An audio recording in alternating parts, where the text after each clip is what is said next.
Bonjour, bienvenue dans l'édition nuit. Merci à vous de nous suivre sur France 24 et France Info. Tout de suite, les titres du journal.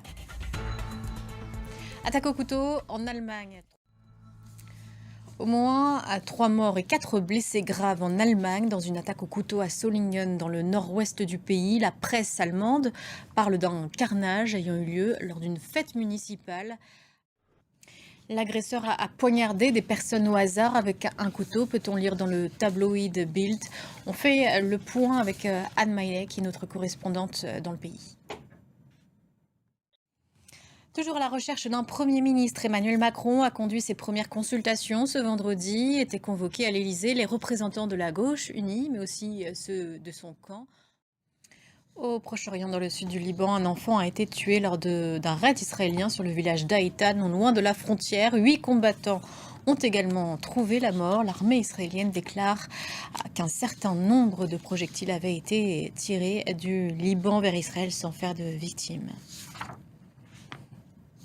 Puis en Afrique, une avancée au Soudan. Les belligérants ont accepté de garantir un accès sûr et sans entrave aux humanitaires à travers quelques routes clés. Une décision après des médiations en Suisse sous l'égide des États-Unis, avec l'objectif d'élargir l'accès humanitaire et d'établir un cessez-le-feu. La guerre au Soudan, qui oppose depuis 2023 l'armée aux paramilitaires du FSR, a précipité le Soudan au bord de la famine. Les combats entravent l'acheminement de l'aide humanitaire. On voit ça avec Ethan Hadji. En Ukraine, c'était une visite historique ce vendredi pour Narendra Modi, qualifié même d'utile par la Maison-Blanche.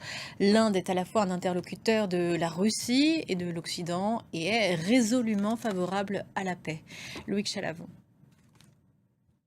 Et aux États-Unis, ça y est, c'est chose faite. Robert Kennedy Jr. se rallie à Donald Trump dans la course à la Maison-Blanche. C'était le troisième homme qui s'intercalait entre les deux camps, ni républicain ni démocrate, mais avec un nom pourtant bien marqué à gauche pour les Américains. Les détails avec Ethan Hadji. Au Venezuela, la crise politique continue. Une dizaine de pays a déjà contesté l'annonce de la Cour suprême vénézuélienne hier qui a validé la réélection du président Nicolás Maduro lors de la présidentielle. Mais l'institution est considérée comme dépendante du pouvoir un mois après le scrutin.